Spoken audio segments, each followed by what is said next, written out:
Hey Landers and everyone else, welcome to this new series, and it is called the Nurburgring Track Day. Yes, and in this week's Track Day we are in the Ariel Atom 300 Supercharged, and you may ask why it's called the 300 Supercharged. Well, I'm going to give you some small bits of data about this car. I mean, the top speed is 161 miles per hour, but I think that may be miles per hour. That's what it says in the game. But I only got it to go up to 145, so it's just reached underneath its potential there. I tried to get it to its 161 or try to get it faster, but the straight on this track didn't really lend itself to be long enough for me to reach it. So yeah, I got it to reach 145 or 145 instead of 161. And here's why it's called the Ariel Atom 300, because the horsepower of this car, it produces 300 brake horsepower. I mean, that is literally why it's called the Ariel Atom 300, and it's supercharged. So yeah, which is pretty good. 300 brake horsepower out of this car is just like, really? I mean, you wouldn't have thought so, but you know, you even thought I'd reach 161 miles per hour out of this little thing. It's a lot of beauty, this is. I really love it, to be honest. I mean, yeah. And then, what is it? And then the 0 to 100, so its acceleration, is 2.9 seconds. Let's just think about that. 2.9 seconds. So by the time, like, go from now, 1, 2, 3, yeah, that it reaches 100 miles per hour in that quickly. That's insane. That is really insane. That is, and by the time it takes to reach 100 miles per hour, it takes 2.67 seconds from 100 to 0. That is quite quick for a car to reach 0 from 100. It's 2.6 seconds. That's really quick. I mean, that's just by far, I don't know, that's mind-blowing. That really is. And for a car weighing in at 1,421 lbs, that's quite heavy, but it's not the heaviest car in the game, so I can still say it is a bit heavier. So it's quite heavy to reach 0 to 100 in 2.9 seconds. That's really quick. That is actually really, really quick. And it produces 224 torque, which is, I don't know if that's a lot, but to me, for a car this size, I think the stats say it is a pretty good car, really. I mean, as you can kind of see in the gameplay on this Nurburgring Track Day, it actually drove really well for me. I mean, I had barely any problems, really, except when the tyres were cold. As you can probably see, at some point I cut it out, so yeah, I kind of spun out at one point. I was going over this, like, round this corner, and it just sort of spun me out.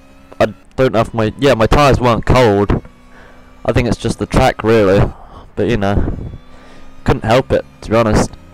But yeah, this is a post commentary, so you know, you're hearing me after I did this. I'm now editing it, so yeah, that's all I got to say about the Ariel Atom, really, about the statistics of it. But it drove quite well, to be honest. It held its own. I mean, going around these corners right now, you can kind of see it just sort of. I was going 131 and just broke, and it just went right down to 90 miles per hour. So the corners weren't that hard, to be honest, and coming up to these like hairpin bends, I was kind of going the grass there, but you know, I couldn't help it. Sort of braking here, God, you just literally see the miles per hour going down there. Just like brakes.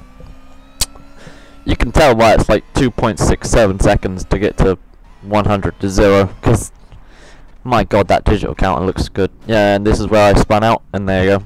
I'd leave that out there. I spun just to let you know. It wasn't my problem. It wasn't my fault, actually. I think because you saw the what is it?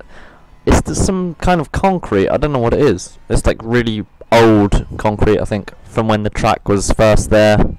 I think they kept it in. I have no idea. But there's another corner, but I didn't mess up there because then I realised that I should probably go slower around there instead of slipping and sliding. But there we go.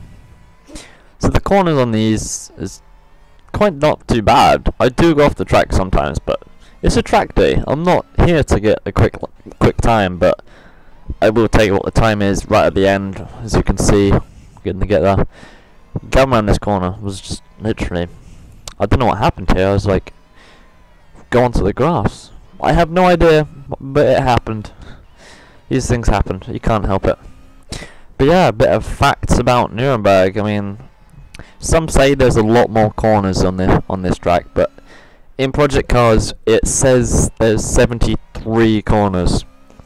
So, you know, I think it's like 14.93 miles long, which is quite a hefty long track, which is why I decided to put this into its own series, because long tracks like this is just too much to do a lap time series out of, so that's why this won't be featured in that series. I probably won't carry on that series. I mean, I've got to do this one now. But, you know, yeah, just going up to round this corner here. You'll see it come up to, yeah, I think these next two corners, and it's got that really massive straight, and you can see that I only reached 145 miles an hour, which isn't too bad. I decided to do the cockpit view. Well, not a cockpit. Yeah, it was the cockpit view, so you can just sort of see the interior and what it looks like. There's not much space really, it's just the frame, to be honest. But yeah, I mean, here we go. These sort of corners. That one. So I didn't spin on that one because I went round a bit slower, and it was less tight instead of the other one, which was a bit more tight. And here we go, as you saw in the intro, me just going down this straight really quickly. This is I love this straight. I think this is the reason why I love this track on Nuremberg, because not just because of the corners and because of the size. I mean, this huge straight, you can try reach the car's potential, but obviously you can see it slowly going up to 145 and just like reaching 146 there. As I go up the hill, you sort of slow down because you can't really keep it up, and it's a heavy car, to be honest. I mean, there may not be much chassis around it, it's just a frame and everything. I mean, you do have that supercharged engine in there, to be honest. Maybe that weighs it down like a ton, but here we go. We're slowly coming up to the end here, and right up the last few corners here. Here we go. Last couple of corners, and around the last corner, and on the home straight. And there we go. Thank you for watching. Hope you enjoyed this Nuremberg track day. Goodbye.